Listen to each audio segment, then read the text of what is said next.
Senator Henderson. Thank you very much, Mr President. My question is to the Minister for Defence, Senator Reynolds.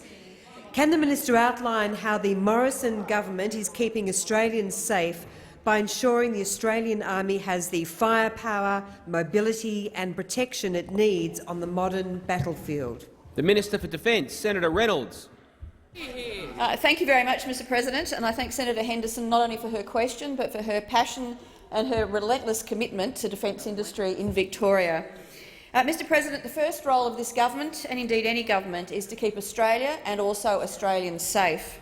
That's why this government is investing $270 billion over the next decade into upgrading our defence capabilities, and this includes $55 billion into new land capabilities.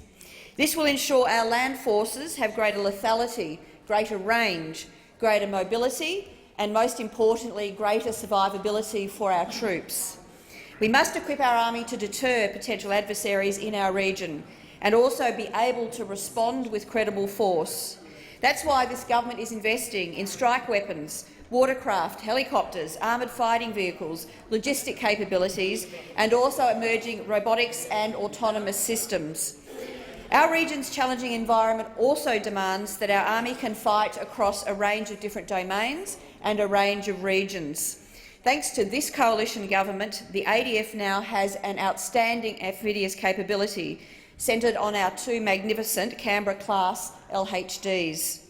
Larger and more capable Army watercraft will support rapid regional deployment of ADF land capabilities, and they will be capable of independent and also task force operations. These investments and the many more that we've outlined in the Force Structure Plan are essential to our nation, and they're essential to Australia maintaining our capability edge.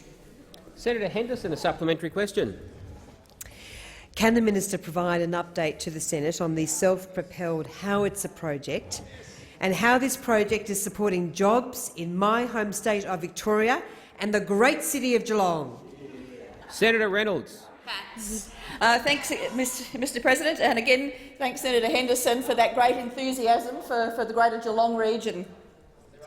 Mr President, today I was pleased to announce that Defence will shortly release a request for tender to Hanwha Defence Australia to build and also to sustain over the longer term 30 self-propelled howitzers in Geelong.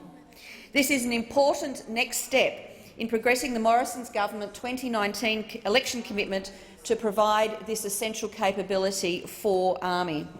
This will create up to 350 jobs, and by reviving this project that Labor so scandalously cancelled, this government is ensuring our Army has the combat power it needs. It is this Morrison Government that is ensuring Australian industry involvement in the delivery of this capability over the next decade, and that means jobs for Australians.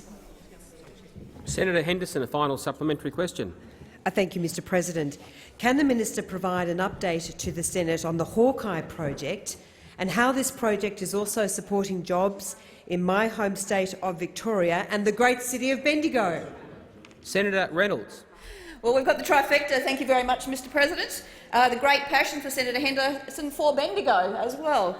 But today, Mr President, I also announced that the ADF's new Australian-designed and Australian-built Hawkeye light protected mobility vehicle will enter full-rate production.